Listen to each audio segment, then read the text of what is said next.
You're listening to the Rogers Sporting Goods Podcast. This is Aaron Jones. This is Chandler Smith, and I hate long intros, so let's get into it.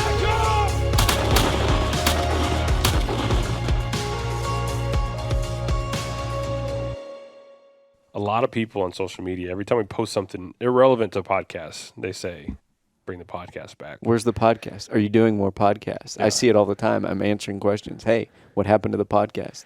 And, I mean, that's awesome. It means we have people who are following or listening, and we want to hear more. Mm-hmm. But we thought that having a guest with an expertise in a different field of waterfowl was that was our direction. Mm-hmm. Well, then COVID hit. Man, And that really limited access to. We couldn't talk to nobody. No. We couldn't talk to each other, really. I mean, we were all, stay at home, communicate through digital. I mean, I know the digital stuff works, and we could do stuff like that, but we like the organic conversation of everybody sitting around the table. Well, the dynamic's better. I feel the interaction's better. The quality of the sound of the podcast is better. So, yeah, that kind of put a damper on things. And then. Yeah, and as well, during COVID, just things went crazy here. I mean, we were very blessed to keep the warehouse running, and the sales were going through the roof, Mm-hmm. and just all this hunting, fishing, everybody's getting outdoors, enjoying nature when they can't really go to a movie theater or whatever. Or go to Cancun on vacation because you can't fly out of the country, that type of stuff. We're going fishing, camping, hunting, all that good stuff. Yeah, and I think another thing that kind of hurt the podcast a little bit is, hey, we want to talk about this new product with this new company, and oh, well, it was supposed to be here in August, and now it's September, and then it's October, and then shipping and supply chain. Next year. Yeah. Just never came in. Or Yeah. something. That stuff did happen. So, But that's picked back up now. Oh, I mean, man. Holy cow. I think we're getting back to products shipping in. Have you walked to the receiving area? There's the influx of products this year is way more than the past we couple. should do a maze. That would be a waste of labor. But we should do a Yes. maze down there of all the pallets, because their pallets are all 8 foot tall. Mm-hmm. And you could make like a corn maze style and make a race or something. I mean, that's the number one question I get at the store is, what's the outlook, right, product-wise? Whether it's decoys or stands or, We should shot have it. shells or. man, we should have it this year. I let them know it's definitely picking up. Oh, It's yeah. not like you said 2 years ago or a year and a half ago. Yeah, even and last you're- year, 21. My response was I'm not sure. Yeah. I know it's on order Mm-hmm. and it should be coming, but there's definitely it's here. Yeah. We're getting stuff in every day here at the warehouse. Yeah, we're going to dive into that probably. That's probably a good topic that people listening who are in our industry curious to know. But before we do that, Yeah. my name's Chandler. We got Yep. Patrick Fisher from the store side. He's going to be doing the podcast with us. Yeah, new to the podcast, the Yeah. Rogers podcast. Patrick, tell us about yourself. Welcome in. Yes. Right? It's like my initiation to the group. But I've been at the store location in Liberty, Missouri, at the retail front. So I hit 10 years this November. Yeah. So I'm the hunting waterfowl manager, guru guy. Yeah. I started there 2012. I actually started in clothing and did that for almost a year, and then a position opened up, so I moved over to the hunting side. But I've been, outdoors and growing up and fishing and hunting and camping and you name it, Yeah. right? I've been around it. You're well-rounded. I mean, you do a lot of Sure. deer hunting and Yeah, duck hunting and fishing. Yeah, I mean, there's some areas, right, like fly fishing. I've held a fly fishing reel, but Yeah. but for the most part, fishing. I was in Boy Scouts and became an Eagle Scout, so the camping side I've got covered. And But the product knowledge, you get your hands on all the new all product of that it, comes right? in, Yeah. too. So Yep. And you see the customer, their Every day. response, what they're touching and feeling and what they're Uh-huh. liking. you hear a lot of feedback from them as you well. get tons of feedback, Yeah. right? And I think, to touch on that a little bit, I think Rogers Sporting Goods has done a good job of listening, right? So I don't get to see you guys as much. I mean, we talk each other, call each other and, hey, this is what's going on and development of stuff. But that's been really cool to see us grow, at least since I've been there. The feedback we get from customers and listening to it and trying to facilitate what they're looking for. I thought we've done a pretty good job with. And this is what you try to do. I mean, any company, right? You try to put out something that the customer wants or sees, or it's a new product that maybe we didn't carry before that we bring in now. So, and I'm sure we'll touch on a lot of that. But and we can do that because from you to the top, I mean, he's right around the corner. I mean, it's a family-owned company. I mean, he's right outside the hallway here, so it's very easy to get something done if it really needs to get done. He's a few steps away. We can go talk to the family. So Steve Rogers. They're here. Yeah. He's working every just day. As long as anybody, probably longer. That gets talked about too with customers. What's Steve doing? What's Steve doing? I know Roger. Yeah. Roger. I know Roger. Yeah. But it's great that they're involved too, right? Oh, yeah. So I like it. We've probably all worked different places before, and I've worked corporate places, but it's not like you get to see the CEO or the owner or whatever you want to call them. So it's nice that they're hands on too. So exactly. And then Aaron Jones been doing the podcast and Roger's thing for several years. You all know me. You see me on the videos and social media and whatnot. So and back to Pat. If you want to put a face to a name, he is on some of the videos coming out. Yes, that's true. He's already been out in some. Yes. And then the fourth guy is kind of a wild card because he's a YouTuber, but he lives in the Kansas City area, so we're having him on the podcast. Yes. Go ahead. Yeah, they drug me in here, kicking and screaming. Yes. saying they need me on the podcast. So, yeah, I'm Josh from Outdoor Limits. Yeah, and you shoot ducks on all sorts of watercraft vessels. Yeah, I have a boat buying addiction, I think. Yes. Yeah. Yes. You see some people that have like 5 cars outside of their house, some working, some broke down. Josh has boats. Yeah, I'm running out of space. Boats and kayaks and canoes and. Oh, yeah. Yeah, it's a lot to keep up with. What do you have? You have a kayak and canoe? So I gave my solo canoe to a buddy, and then I've got a sit-on-top kayak. I've got 2 of those. One's a pedal drive. One's a regular paddle kayak.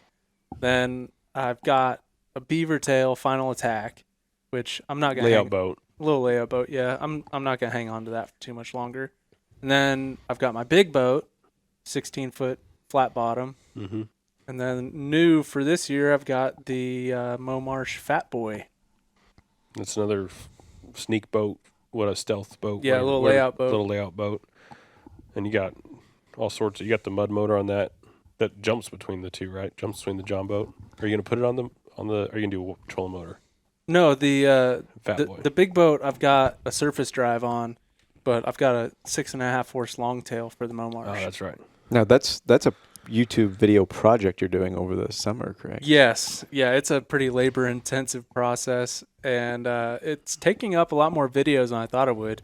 But it's been a lot of fun getting that built and put together and piecing it all together with the comments from people chiming in on the YouTube series. So if you guys are looking for some entertainment, check it out. Yeah, it's pretty cool. Outdoor Limits is what you search on YouTube, but he basically bought this boat because that's what he wanted and just asked what you want to do to it. Really? So now he's going through and be like, okay, I've added lights. I mean, all these videos are up. He's added lights, like interior and a strip light or LED light for light bar, yeah. Light bar. Mm-hmm. And then the goal is to make it the ultimate duck hunting boat. And input from viewers. Mm-hmm. With room for a dog. What's the name? What the viewers name it? It's the Quacker Stacker. The Quacker Stacker. Yeah. I like that. The kayak was named the the Quack Yak. The Quack Yak. And then the beaver tail was called the Final Quack. Gotcha. I see a pattern. Mm-hmm. Yeah. Yeah. Right. They're getting creative in the comment section. Yeah. That's pretty cool though. That'd be a fun boat. You got it out and you tested it by paddle right now, right? Yeah. Yeah, it paddles like a dream, man. Mm-hmm. And it'll be ready for this year? That's the end goal. Okay. I hope I can get it done. Yeah. Yeah. That'll be a good time. That's sweet. I like that. So you guys we're recording this podcast. We're pretty much July. We're almost in July. So yes. Pre-waterfowl weekend. Yeah, we start thinking about waterfowl. But you guys are talking about doves earlier. Oh, yes. And you were talking about sunflowers. Yes, because I planted, I don't know, it's probably, I bet I planted maybe 3/4 of an acre patch, two sides with a filter strip down the middle, and there's brushy fence row at the north end, and let's see, gravel road behind that, power lines kind of overhead. There's 3 ponds within a couple 100 yards, so it's kind of the trifecta of hopefully a dove field. So it was a grand experiment. So I'm hoping, I just scattered them by hand. They're starting to come up. I'm hoping that with enough rain and moisture that it'll be a dove frenzy. Oh, it'll be a dove frenzy. So Josh was talking about, why don't you, put up some fake power lines right down the middle? And I was like, I could do that down the filter strip. Mm-hmm. Yeah, 2 out of the 4 guys. Are you a dove hunter? I've been a few times. So I was, oddly enough, I was talking to my dad about it last night. And so like during the summer and stuff, you're fishing and doing all that. And then, right, the 4th of July weekend's coming up. And then we start thinking about waterfowl. And I've been a few times, so I know about it and I do it, not religiously. I suppose if I had a place like Aaron's got, like a private place to go, because I see a lot of, I feel like most people, right, it's all public. Mm-hmm. So it's always been a concern of mine is going to some of these public places that are well known. And ducking and dodging. And you're just, right, yeah. So I've done a lot of the private. Yeah. I've never done the public side I've of it. I've done some public hunts every year. That's what I grew up doing is public hunting. Yeah, Aaron and Josh are dove smackers. I love it. They're so delicious. It's so much fun to hunt. It is so much fun. No, I'd love some like dove poppers or something like that. I'm all for it. But the dip, duck, dodge, dive. Yeah, exactly. Yeah, we're a little over exaggerating, but sure. There is some good public places to hunt. There is some, yeah. I've learned there's an art to decoying doves. This guy over here, he hunts them like a duck spread. Yeah, you do. If we had dove floaters, he would probably buy them. I don't know about that. Dove full bodies for sure. Just like the field coots. Yeah, field coots. Full body flocked field coots. Has and I don't know, and you'd probably attest to this, but like conservation wise, I feel like you see them, on conservation land, public land, they definitely put in the effort to make dove spots, planting sunflower fields and having areas, mowing them down and stuff, burning. Yeah. But another avenue for hunters to go enjoy the outdoors. It's not just archery, deer season. There's, so they've definitely cultivated spots for. And I've seen that both on the Missouri side and Kansas side. I don't know if you've hunted public ground for doves in Missouri, but in Kansas, they definitely, at some of the spots, they'll put the effort in for doves. Yeah, it's nice to see. Yeah, definitely. And it also depends on the weather conditions. If they can year. plant, yeah. I've had years where it's been really good dove hunting. The fields look really good. And then other years we got too much rain. Fields got washed out, and there just wasn't much hunting opportunity. So it really depends on the year. But it seems like the Department of Conservation and Kansas Department of Wildlife and Parks do a really good job. Yeah. The one thing I've noticed, I don't know if it was last year or the year before, but like opening weekend, both mornings in Kansas, like it was so foggy. You couldn't see like 10 feet in front of you. And I'm like, all right, this is fun. Yeah. We got to wait for this fog to burn off because, sun came up and, you can't see 10 feet. And it's like, well, I guess we'll sit here. Yeah. Mm-hmm. Opening day of dove season is always a holiday. Oh, absolutely. Yeah. It's like the bell is ringing. It is go time. I'll see this year. I think I'm going to do it. My grandfather, I think, is 93 now or something, and he's still dove hunting out in West Texas, and we hunt over a wheat field and the only water for a while, and it is supposed to be amazing. And I think I'm going to go down there and do that with them this year. But if you're going out with your dad this year, what products are you taking to the dove field? And we'll go around in the clockwise circle. Yeah, I think for me the main thing is motion. So whether it's like the Mojo Voodoo Dove has always been the one that everybody always talks about. Lucky Duck makes one too, a spinner. So my thing is something flashy. The Dove Flickers Mojo had, those were super cool and something different that you hadn't seen. But typically when I go, the few times I've been, I take a couple spinners, and then if I have like a dove tree or some clip-ons, I'll try to do something like that. But the dove flickers were great because I could set them on the ground, because sometimes you're hunting in a field, there's nothing to clip on to. So, but as long as you got that, a couple spinners, I mean, you don't need a lot, at least when I've been, from what I've seen. It's not like you're duck hunting and you're carrying out. There's my 3 dozen flock of flickers, dove flickers. Right. And then just, I think the main thing is loading up on the ammo. Yeah. I mean, you get like. Yeah. You just bring a lot. It'll humble you. It takes me a hot minute before I start hitting them, and then once I finally start hitting them, it's like mushroom hunting. It's a while, and then you find that first one, and you're like, okay, I got my mushroom eyes. Or shed hunting, same thing. Once I get on my first dove or two, then I'm okay. But man, yeah, last year opening day, I shot 4 doves with 1 box of shells, and then I finished out the rest of my limit with the second box. Well, that's good. It was pretty good. Less than 50 shells for 15 birds. I run through them. So I figure I bring a case out there. If I don't use it, cool. Or someone else needs some. But I don't want to run out. So I bring the whole gamut. Exactly. So, Aaron, so looking at, he said Voodoo Dove and Lucky Duck. Is Lucky Duck's the rapid, it's not the rapid flyer. They do a rapid flyer. It's a flapper.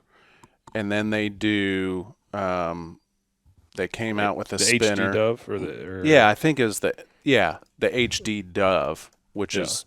So what I remember about spinning. those two, the Voodoo Dove's been out forever. Very simple carve. The wings are very simple.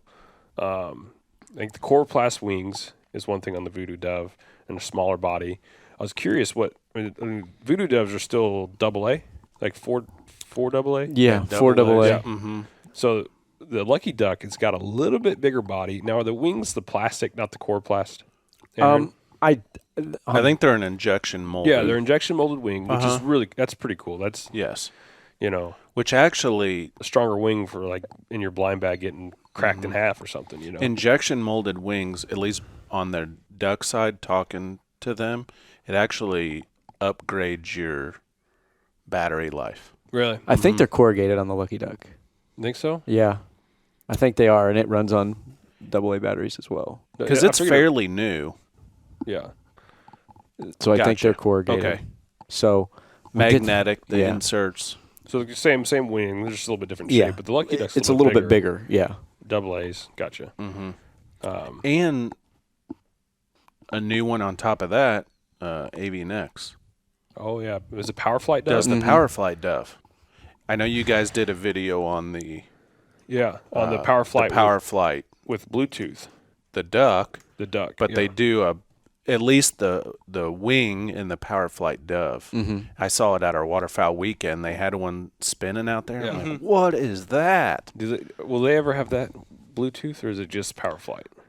As of right now, it's just not even a remote. No, it's just like simple. Like all these 3 are just your turn on and spin. Mm-hmm. Yeah. But if you haven't seen the Power Flight, it has the angel wing effect that reversed.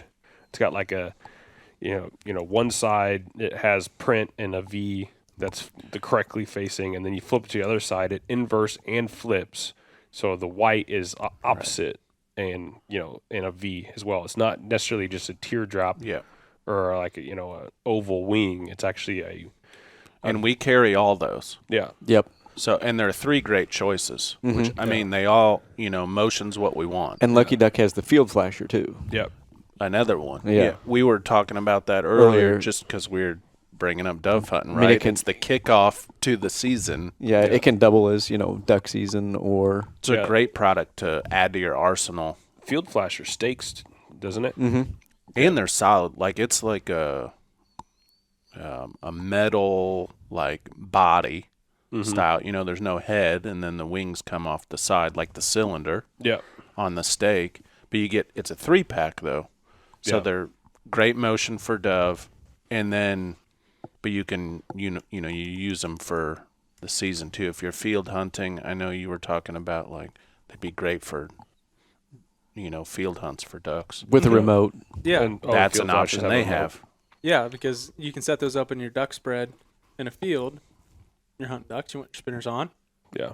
Start seeing geese, you want to get the geese in, Yeah. Use hit the that remote. Yeah. turn them off. But the Dove Flicker was a great ad. I remember. That's what I run. I think, to be honest, I've got a Mojo Voodoo Dove. I don't know if I didn't buy a Lucky Duck yet. And then I've got double flickers. Yeah. But I think I want to run, we were talking about it, I think I want to throw some of those FA pigeons out there. Call me crazy, dude, but I'm you going to should paint them. I'm just thinking gray. about it. How hard would it be to paint them? Not no, hard. It's not hard at all. Can of spray paint. You can Exactly. paint it all gray. Exactly.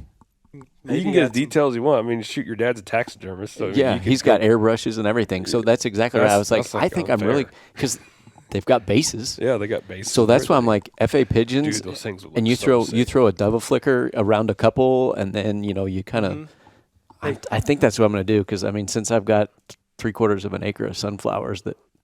What are those coming? 6-packs? 12. 12 packs. Yeah, so catch me with the Rogers 24-slot teal bag. full Yes, of pigeon decoys Full of painted like full-body mourning pigeons. doves. exactly. Wouldn't Why be a not? bad option. Yeah. No, You got- not at all. 12 pigeons. You have 6 flickers, Dove flicker, whatever, flock of flicker. And then you have, how many spots we got left now? You could do a 3-pack of field flashers, couple voodoo doves in that 12-pack, and you'd have a, Well, I was going to say, you'd have a 12 or a 24-slot bag. all you got to ready do go. is throw your motion decoys in the double spinning wing backpack. It's perfect for Yeah, that's any true. type of hunting. And Yeah. then you just 24-slot teal bag full of pigeons. I have used duck mojos and lucky ducks in dove spreads. Yeah. I don't Was that think I've ever Nebraska? tried. Could you So- do like a teal spinner? Yeah, feel like you you could. I use a teal spinner. I used a mallard lucky duck. That was for a video like 3 or 4 years ago. But yeah, I used a lucky duck, for dove hunting, and I found that if I take one wing out and lay it on its side on the ground, it works pretty good. Like a double flicker. Like a Yeah. double flicker or something. Yeah, and you put it on intermittent timer with the remote.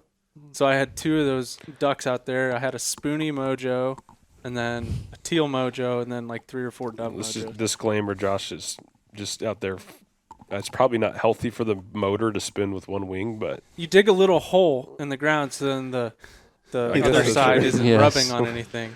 we don't want to hurt your decoy. Hey, On your- it went underwater, so and it's not an HDI. Yes. Okay. Yeah. When you, on your Dove flickers, how many did you say you bring out? 4, because they come in a 4. 4-pack. Do you put all 4 together or spread all 4 out, or do you like 2 and 2 in like pods? I don't know that I've ever found. I usually kind of spread them out. Yeah, he runs the X spread, 100%. Yes, exactly. Yeah. J pattern the hook. Yeah. Uh-huh. But I think we need to touch on like why we're talking about spinners for doves, because some guys might not have spinners for dove hunting. They just go sit on a bucket. Or any. Mhm. So some of the states who outlaw spinners, if they hunt doves, they can't have them, right? I don't know. I Yeah. mean, they can't use any like literal Like electronic there's or states that cannot run electronic spinning wing decoys. yes. I would Period or period. just for ducks. See, that's Well- what I don't know. I mean, they're both federal bird. You got to have a Yeah. so. it's probably for both. So that means that 2 or 3 states. Pat, you looking it up? I'm going to see if I can find it just so we can. But I remember the first time I saw doves decoying into spinners. It completely changed my outlook on dove hunting, because I used to just go out there, sit in the sunflower field, wait for one to fly over, right? Yeah. But when I got the spinners out there and set them up, and then saw like a 4-pack of doves come, cup up, and just decoy in just like ducks, my opinion just changed. Yeah. And so now I put duck spinners in my dove spread. Wasn't it last year you were dove hunting during teal season and you had a teal? No, so it wasn't teal season. Oh. It was October, and I was just taking the dog out for, just a little, we'll see if we can get something, and put, I think, 1 or 2 spinners out, and I had a group of teal come into a cornfield and work the spinners. in October. So the craziest thing I've ever had happen is a buddy and I were on conservation ground, turkey hunting, and we had a wood duck come and land in our turkey decoys. We were. It was up north, and we were right next to the Nottoway River, and Did you have cameras? No, this was years ago. This is probably this is like hunt. You're actually hunting. Yes. This wasn't, we weren't trying to do anything fancy. Yeah. And yeah, sure enough, a wood duck That'd be came a in. hilarious photo, just like turkey decoy, wood duck. Yeah. It was the strangest thing I've ever seen. Now, I've never had a bobcat or a coyote hit my turkey decoys. I know a lot of people have had that happen. You need full-body wood ducks for your turkey spread. Yeah, absolutely. But, I mean, we were right there on the Nottoway River. So, I mean, that's a muddy backwoods water wood duck haven. But, yeah, craziest thing. So, Josh, what does your dove spread look like? It changes. I say spread. It changes. I've used the little clip-on decoys. I don't really know if they hurt or help or whatnot, but I like to put them out there. It makes me feel a little better. But is it like sentimental? Like just kind of the old ways. You got to clip these on. I don't know. I feel like the spinners do more for getting attention, but maybe those, full-body clip-on dove decoys they finish the job. Finish the job, I guess. But by that point, when they're getting right above those, I mean, you're probably on your third shell. Yeah. So, normally 3 or 4 spinners and half dozen clip-on dove decoys. Yeah. I'll have to see when this came out. Just some interesting facts, I just need to see the date. But one, the mourning dove's the #1 game bird in America. There's some states you can't even hunt them. Yeah. Yeah. So there's only, that's what I was going to throw out, and it probably is still true, but it's legal in 41 states. The closed states include Connecticut, Massachusetts, Maine, Michigan, New Hampshire, New Jersey, New York, Vermont, and Alaska. Those poor people can't in the know Northeast, what a dove popper is. Ooh. And then there's several states that allow other types of dove hunting, like the white-winged, Eurasian, white-tipped, and rock doves. Yeah, you can shoot the Eurasians in Missouri and Kansas. So, I haven't found anything on the spinning, but I know there are some states. Maybe Oregon. I'd have to double-check. I feel bad for those people. Yeah, Oregon, they're still jerk stringing. I think Washington too. Yeah, no motorized decoys. Did they talk about no motorized in Arkansas for ducks? I don't know if a couple years ago. I feel like they talked about it. I don't think it's actually went through. Man, that would be tough to pass down there. But illegal to bait doves, and that's in all 50 states. Yeah. Which we say that. I think that's more the, what do they call it? Like if you plant sunflower fields, like you can't manipulate. Well, you can. Well, it depends on the state. I don't know. Yeah. Right. You can't go out there and dump a bucket of corn or a bucket of sunflower seeds out there. Right. But it depends. Like I guess in Missouri, I think you can manipulate, right? I think so. Well, I mean, I know the conservation department either mows, ands, or burns or whatever, but there might be a waiting period too. Yeah. Yeah. Definitely check with your local regulations before you do anything like this. Don't quote us. And you should check every year anyways. Yeah, things like even guys that come in, that whether it's deer, duck, dove, dodge, dip, dive, but they change every year. So you should always check every year because you never know. Yeah, limits and. Before I get to my spread, which is nothing crazy, shot size preference. 7.5. I typically will go out with 7.5s. What do you think? What do you earn? I'm trying to think of what I have if it's 7.5 or 8s, but it's steel really because it's still left over from when I hunted a lot of public, which required a lot of steel. But so it's whatever I have. I might see if I can find some lead this year, just because it hits a lot harder. I like it, and if you find some with your teeth, it's easier. Although I do have one of those little handheld metal detectors, but still. A lot of places have changed to conservation areas. Non-toxic. You have to shoot non-toxic. Which is why I have I think they're 7.5 steel. Yeah. Speed-wise, I don't. I've done like a 3-drain 1 ounce, like a 1250 feet per second. Yeah. But if I can find something, 1290 or something. Yeah. I don't know. Maybe it just makes me feel better. I guess. Remember those Noble going faster? Remember those Noble Sports we had? Those Noble steel Sport 6s and 7s. Yeah. Yeah. Yeah. I think I still have some B&P steel. That's what I'm. Yeah. You shoot steel mainly? I actually last year I started only shooting steel for dove. because I shoot so many fast duck loads. It's really hard for me to go from hunting teal in the morning, shooting 1,400 feet per second, to dropping down to like a 1,200 feet per second on a duck. So I try to keep very consistent with the speed. So I just shoot steel 7s. Mm-hmm. I've been probably shooting steel 7s because of the public mainly. But yeah, my decoy spread is probably 2 spinners, 2 voodoo doves, and some dove flickers. I think currently. Now, before dove flicker was a thing, I took the original flock of flickers out dove hunting, and I was like grinning from ear to ear because I felt like I was the only one out there in the woods or in the fields with a dove flicker or a flock of flicker at the time. Put the 6 batteries I came with at the time, put them out in the field. It was amazing. Yeah. I remember I probably went to work and showed everybody the video of my spread, and I was like, look at this. But there's a ton of people who probably had the same idea that I did. And then next year they made the double flicker, which filled that gap, which is pretty cool. So was talking about flock of flickers. What do you guys know about that's already here or it's coming out this year that you're excited about product wise? And then mine is the re-release of the flock of flicker. I thought about that earlier. I was trying to think of something new. It's not really new, but I'm excited that that's back because we used to sell a pile of them. I think it's a great product. And then we were gone for like a year or two. Like we didn't have one or something. So they're revamping it, changing it up a little bit, bringing it back. They brought it kind of modern. The original one was, the gasket and stuff I think they redid or helped with. And it was, make it a little more waterproof.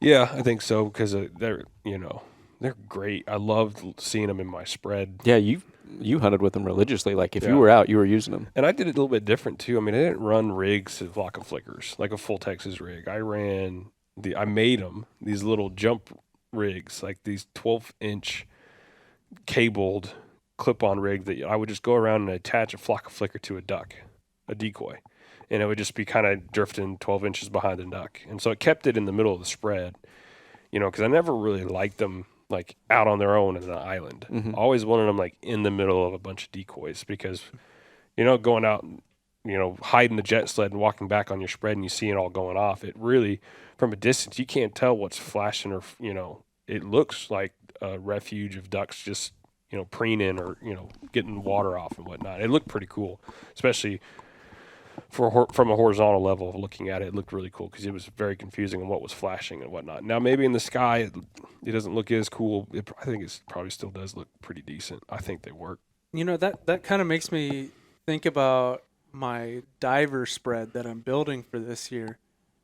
Wondering if I should get some of those and put those out with the diver spread on like the raft I'm going to be building. Yeah, if you build like a raft or the gang rig stuff or whatever, you might be able to just take some flock flickers and attach them to the decoys you already have out. Yeah, and then that side, divers coming at that low approach. That might, because I was thinking about how I'm going to incorporate spinners into a deeper water set.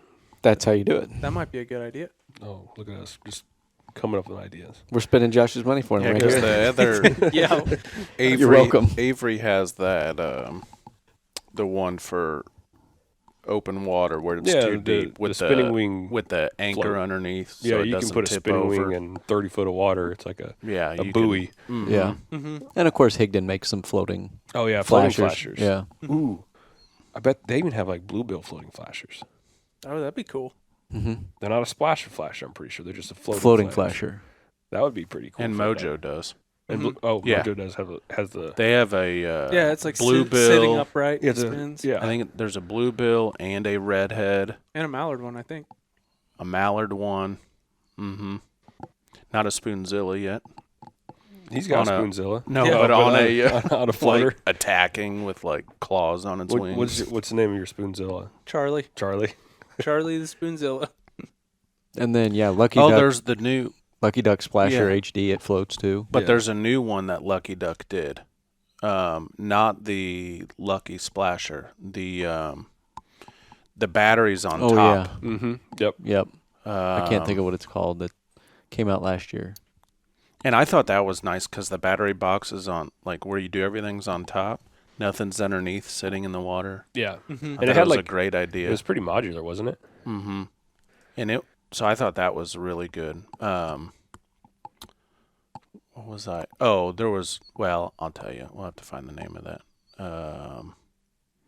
There they are. There's a twin pack of them that we offer. Lucky Duck HD floater. HD floater. It's just called HD floater. Yeah. We got a 2-pack exclusive of that. Yeah, so that was really nice. But I like how they did it on top. Mm-hmm. So that would be a good one you could do for open water too. There's go ahead. But I was just gonna pass it over to you. The Flock of Flicker was just, I remember that coming back or seeing it coming back, and I was like, thanks. Sure. I'll probably get some this year because I put mine through the ringer. They probably still work, but I felt like I just quit. The batteries were probably corroded because of lack of care from my part. So I just quit using them, but they lasted a few 4 years for me. Yeah. What is the one too? Mojo kept around, not the Flock of Flicker. They also make the one. It kind of looks like it's for goose hunting, and it's like the flag, like flag. the goose flags or whatever. Yeah. But they're shorter, smaller, right? Yeah, you can almost use that for dove. They have a white one. I mean, it would give you motion. We're talking about motion and things that would there they are. that Flock would help. Flicker 2. Mm-hmm. Yep, They're called the Flock Flicker 2. So they're doing it in a 4-pack. Yeah. It looks like. Do they have rechargeable batteries, or is it running on AA's? Redesigned seal, improved design, larger housing, sloped top, heavy-duty gasket, It looks like designed AA. for water or dry fields, pre-Crow brand intermittent. 3 double A's. 3 Yeah. AA's. That's better than 6. I think it was run on Yeah. last time. Less batteries, but less Right. Flock of Flickers in a pack. They're at 4, not 6. But Yeah. Improved design and everything. Mm-hmm. yeah, I'm excited about those. But I think too, maybe 6 was, 4 is probably a good number. that's true. It's not like you're gonna 4 buy is good unless for- you're Chandler. Maybe you're buying a ton of them. Well, I it's mean, like 3 dozen Flock 4 of is Flickers. good for but 2 dozen to 3 dozen ducks. That's what But I'm, yeah. It's if not I like ran you're a 6 dozen spread, I'd run 6 Sure. dozen out there for sure. Sure, and it's wow. It looks like you can There's you a can cord lock on them. And Yep. everything. Cord lock to wrap your Texas rig up or whatever type of rig you for want to depth. do. Yeah. Ooh. Are those in yet? I don't think they're in yet, but they're going to no. be in early. They're not late. Okay. They're going to be in for season. They're just not here at Gotcha. this moment. We did get Mojo in, but they're going to. But we'll have them. yeah. We'll get them in. I'm excited about that. Yes. Pat, anything? There was 2. So I've got 2. One's just a small item that, and then one. So I'm gonna throw this out there. Like my passion's bow hunting, Oh yeah. first and foremost. So, but there is a couple items, and you alluded to it, which jogged my memory. But that's the saddles for the store. Yeah. Are you going to hunt on one this year? And so I want to add one. I mean, I want to exclusively switch to saddle hunting. Yeah, obviously. But I want it in my arsenal. I mean, I don't know how many times I go. So you go out and you're like, oh, I wish I was like 10 yards that way would be perfect. I'm not going to hang a whole new set. So if we have a bunch of waterfowlers listening, explain what a saddle is. Yeah, in the deer and I world. think the 2, and quote me if I'm wrong. So trophy line for sure. That one we already got in. And I believe we're going to carry tether too from talking to Houston. What about Hawk? I think we did. Hawk. We did a Hawk yes, one as so well, yeah. 3, yes, and Hawk. Tethered and trophy line will be new for this year. Tethered we already carried. came in, and we'll have the mini platforms. But for not knowing everything right now, so it's ground blind or you hang a set, whether it's a hang on with sticks or a ladder stand, So like or a box blind or something. Yeah. But ladder stands have a. I'm trying to dumb it down, but ladder Yeah. stands have the ladder connected to the tree stand. Right. You hinge it up there and tighten Exactly. it down. Hang-ons are yeah, pretty much usually that. you got a 3 or 4 pack of sticks, and some connect or they're separated. Yeah. And you do your hang on.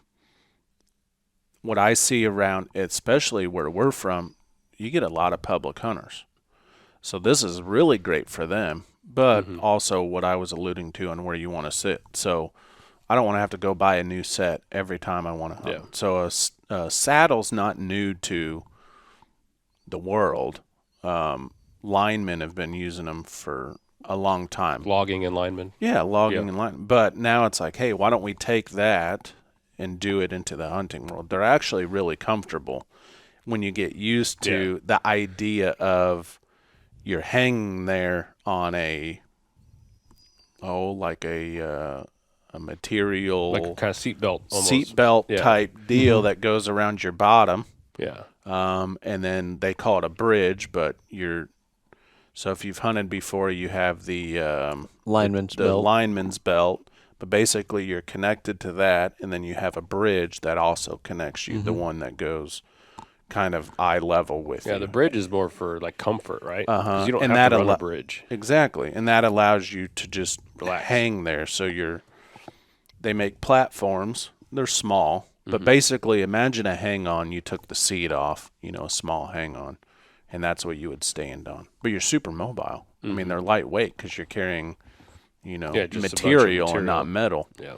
So it's really good for public because a lot of public places, one, you got to chain up your stuff. You don't want it to get stolen, and you can't screw in stuff, and so there's all these rules and regulations. So this allows you to go in and out. You can move anywhere you want. And people aren't going to carry ladder stands with them.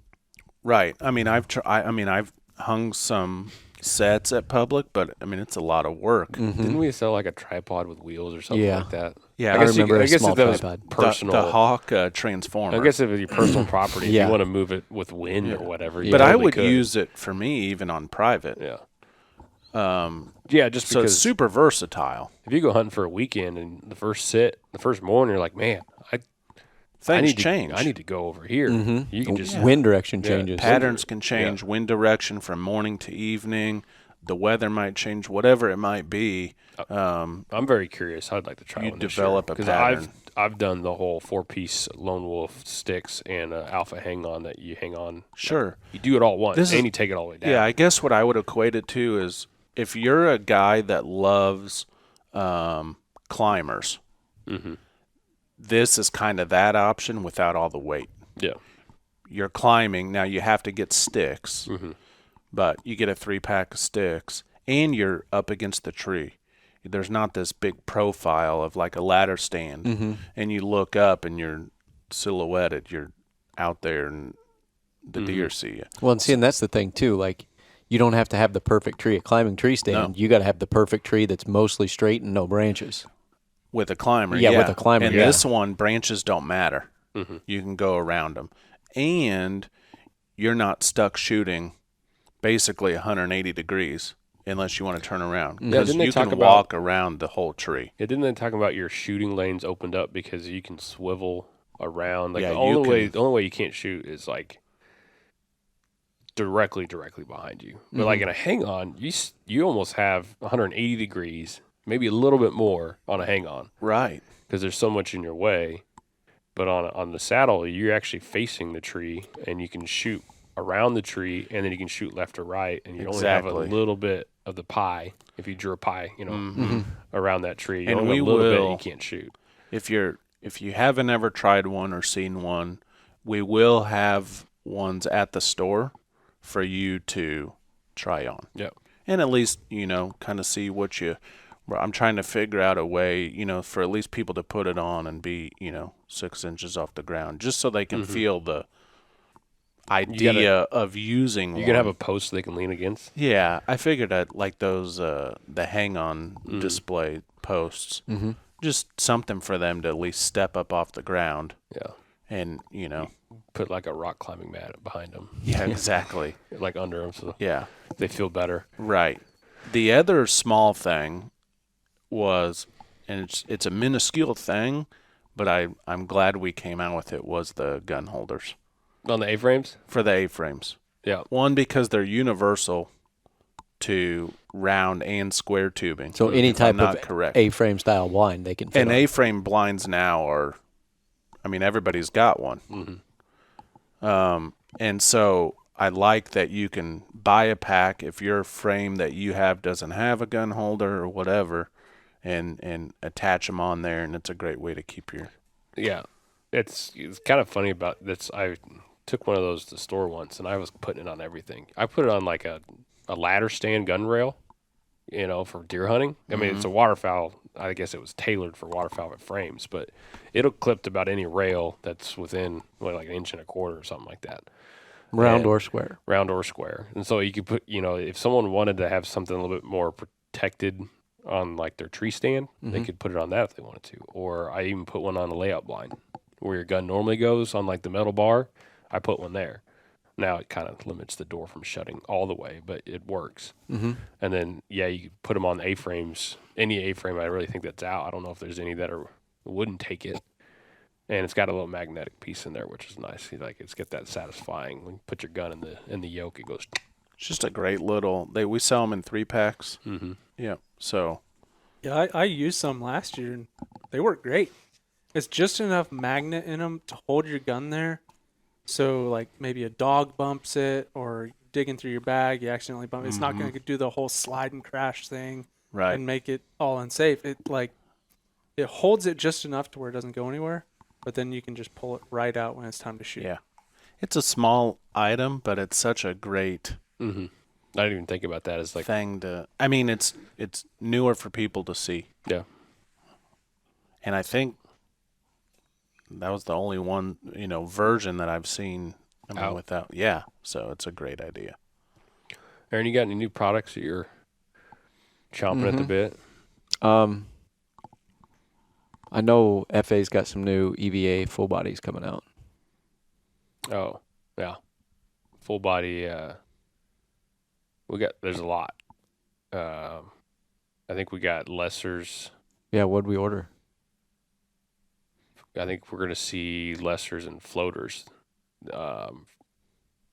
pretty early on. Yeah. Before most goose seasons open, some of the early goose seasons. And then later in the year, what'd we order from them? There's some big ones coming. Yeah.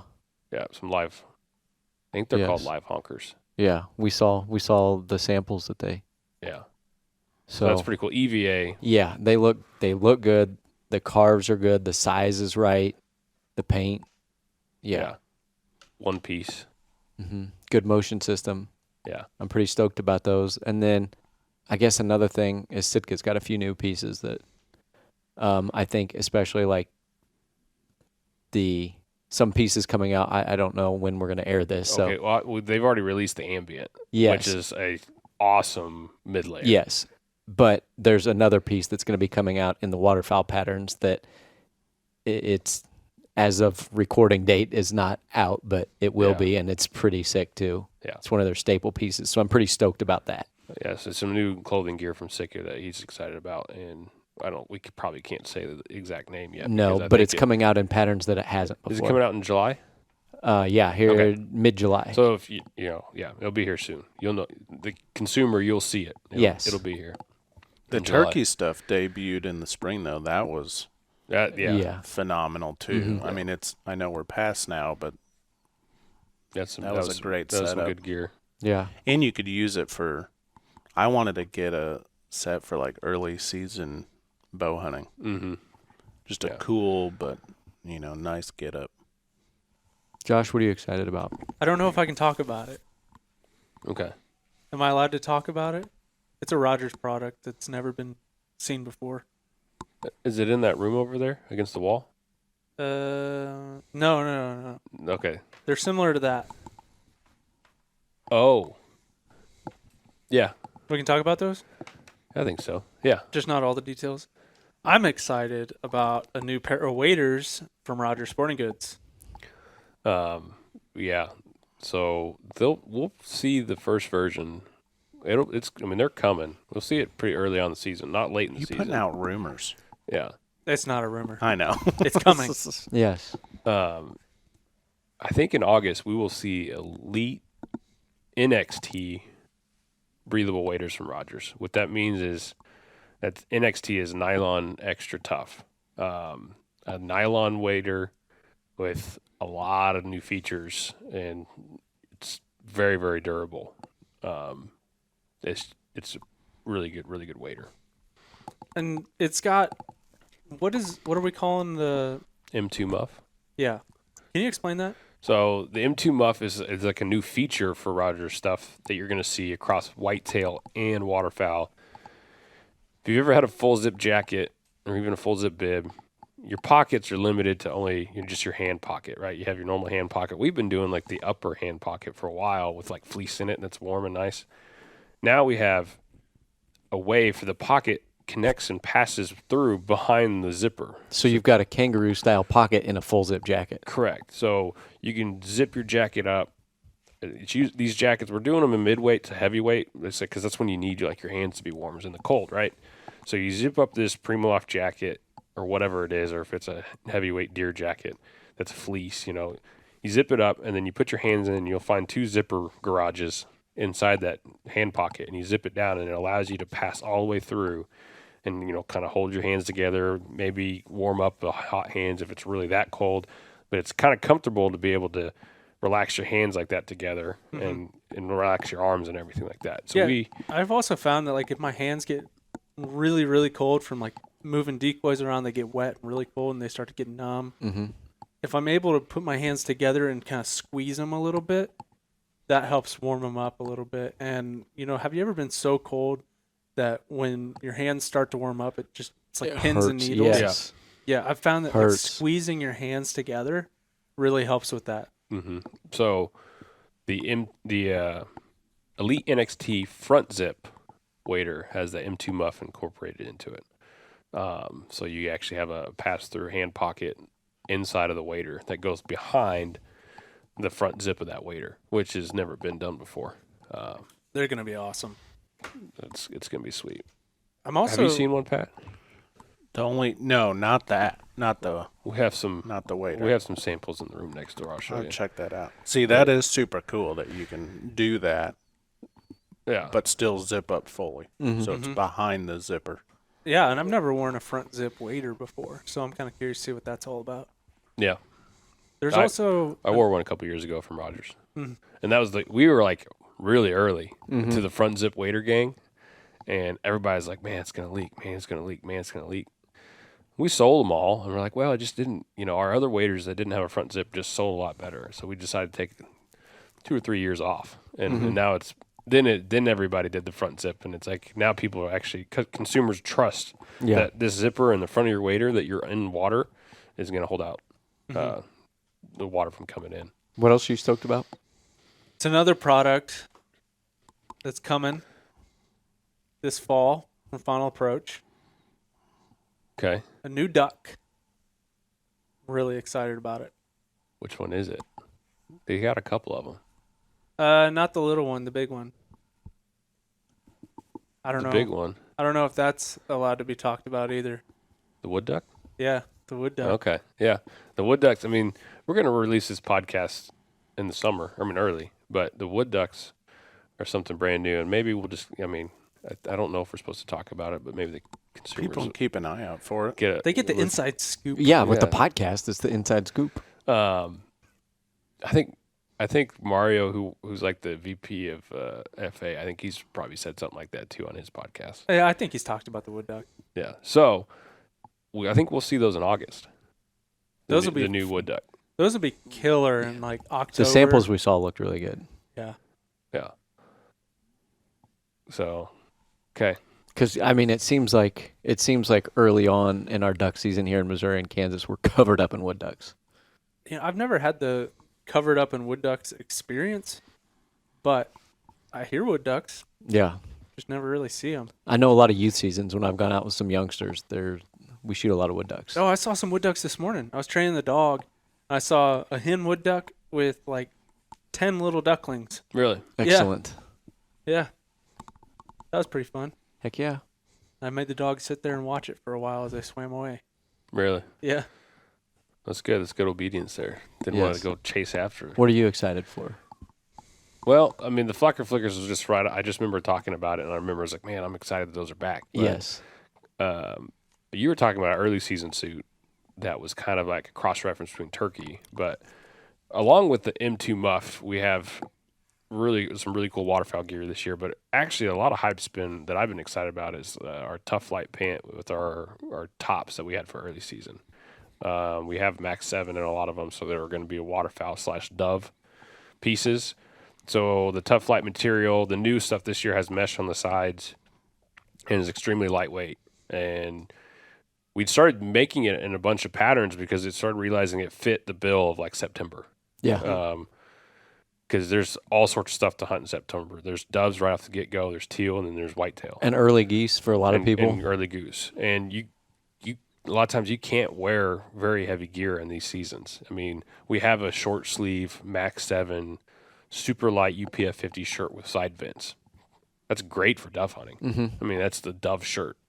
And then you could go to the long sleeve if you're teal hunting and you're trying to keep all those mosquitoes off. You know, get that long sleeve chill shirt. It's very cool. It's cooling to the feel when it gets, wet or when you sweat. Yeah, my wife was feeling one. She's like, "Why is this wet? It's not wet. It's just cooling." Oh yeah.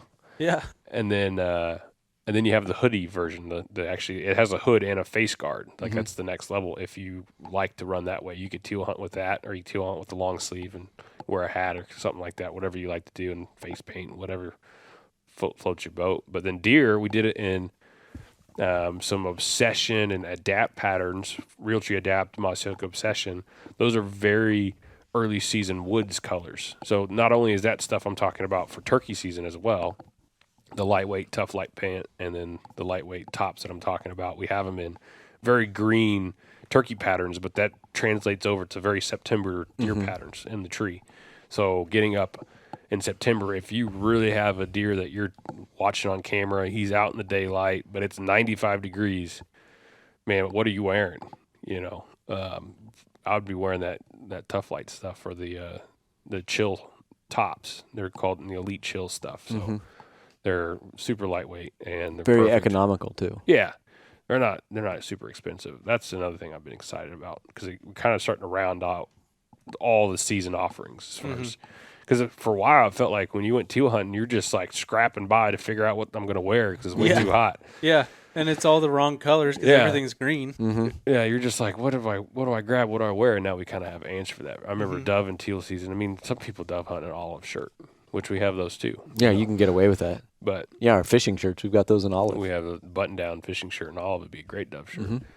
But I think the Max 5 or not 5, Max 7, which we can talk about. Chill here. And the chill short sleeve is an awesome shirt, super comfortable. I wear a gray one all the time when I play sports of like softball or sand volleyball or whatever. We have solid patterns. I wear those all the time because they're just lightweight and cool. Yeah. And they're UPF 50. 50. Yep. Yeah. 50. Way more comfortable than cotton. Oh my Especially when you gosh. start sweating. Yeah. Yes. Yeah, cotton it holds the weight. It sticks.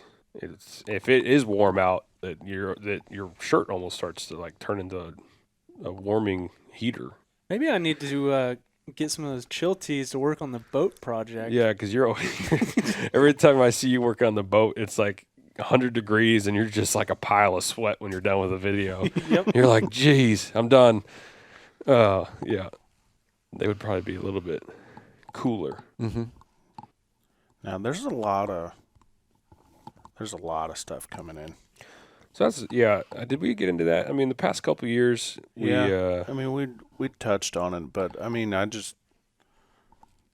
past couple of years, the product's been iffy and slow and stuff. We've been trying really hard to get product in. This year, it's coming. It's here, and we'll be popping out a ton of videos too this fall. And on to get away from the hunting side to the fishing side. There's a Rogers in the game, man, with the new Rogers lures. Actually, there is a sample over in the next room. We got more stuff coming out. Rogers lure samples. We've got a full lineup. We got 1 million spinnerbaits. And I mean, it's square bill season right now, isn't it? Well, I think they're a little deep for square bill. We missed when at the picnic. The picnic, I tore it up on the Rogers square on bill. the Rogers Inhale 50, right? Yeah, there's the Inhale 50. You got the 65 and then a 75. We make the lipless crankbaits. We've got jerk baits. We've got the jerk bait was our first thing, and it was that was an awesome bait right out of the get-go. And so I remember testing it the first time. I hopped on Tommy's boat. For the old school listeners that were around when Steve and, doing the Rogers world famous lures. And then, we took a little bit of a sabbatical. And now we're back. Yes. And better than ever. I mean, there's a whole lineup Yeah, plastics and everything. So if you're going to go to the lake this weekend, what would you throw? I'd probably swim baits. You know, if I was going to throw like a swim jig, a deeper crankbait, which we do make. Intent. The intent. 62. And then, but early in the morning, are the spinner baits too, for sure, anytime, right? But early in the morning, you could use the Inhale? the popper. Oh, yeah. Top water stuff, or late in the evening. But I'm definitely more finesse fishing right now, just, throwing out. We have the racket and the ramble. Racket's the popper. Ramble's like a little. I'm a big Texas rig guy, so the 5-inch the stem worm, the stem worm, great, especially like around where I fish, like black and blue dark colors. Yeah, I'd be all over. And our hooks, we got hooks, tungsten weights. Frogs. It's coming. Frogs. Is it frog season? Yep. The frogs. It's hot, and you can find some grass and lily pads. Throw that frog. You need some depth under the water too, but they want that shade, and you can get up there and throw a frog in the middle of those pads. Man, it's a blast. So we got 2 frogs, right? Yeah, we have a popping frog and it's a rove and rave. The rove is like a walking frog, and the rave is a popping frog. Greg was throwing the I don't know if it was the Navigator or the Calculate, but our jigs. Was he swimming it like or black and blue flipping? Yeah, and maybe it was the flipping. Yeah, I had a blast. I went to Lake Fork. Caught a ton of bass. I went to Lake Fork. My grandfather lives on Lake Fork, and I go there every year. I try to. And I was on my kayak this year because the water was so low, you really couldn't put a boat in anywhere. So the water was so low, I just drug my kayak. He's got a dock. I just drug my kayak next to the dock, hopped in. I threw that Calculate jig, which is more of a hybrid jig. It's a swim jig / pitch and flipping jig, whatever. It's a standing timber jig. It's more for like hitting targeted casts. That's what the Calculate stands for. And I was just hitting. I caught most of the fish off a whole week on that Calculate jig in green pumpkin. Yep. With a nice net bait pack a chunk. It was a pretty cool jig. And we're gonna keep expanding the lines. You were talking about. You were showing me some stuff. I feel like this should be a separate podcast in and of itself. Oh yeah. Well, we'll segue this to the next one, but because I think we're running out of time. Yep. So we're gonna end this one. We're gonna start doing this more regularly. Yeah. And me and Aaron have recorded some podcasts in various places, up in Bozeman and down in Oklahoma. So you guys will hear that coming up. But we're going to start trying to get these regularly scheduled, and we're just going to keep talking about what's current product. What we're talking about, dove season, just immediately first season that really gets us going. We're like, okay, what products are here? Are they here? That type of stuff. What do we need this year? That type of stuff. So we know a lot about product, and we like talking about product. Yeah, yes, I love it. That's why we're here, right? Yeah. So all right, guys. Appreciate it. Appreciate listening. Make sure to go. Follow on Facebook and Instagram. Yes. Oh yeah. All the socials. YouTube. If you want to see visuals, a lot of these new products are just going to jump to YouTube once we get them in. How do people find you on YouTube? Roger Sporting Goods on YouTube. And we've got tons of videos. They're set up in playlists. So if you want duck decoys, goose decoys, blinds, whatever. You see 2 goofballs with like a wooden background? That's us. Yep. But it's changed, shoot, man, years ago we were shooting stuff at the store in the middle of an aisle. Yep. But, you can get visuals and all this stuff, and we probably have videos of the stuff we talked about today that's not new. Yep. So you can check that out. So, all right, that's a wrap. All right, guys, we hope you enjoyed today's podcast. If you did, go ahead and give us a subscribe. That way you're going to get a notification every time we put out a new podcast. Chandler, what else should they do? Go to our social media pages and give us a like on Facebook, Instagram, or YouTube. Get us subscribed to YouTube channel. We do product reviews there. And then giveaways is a great part of our social media as well. And then we just want to thank you guys for what you guys do and support us so we can do stuff like this. So thank you.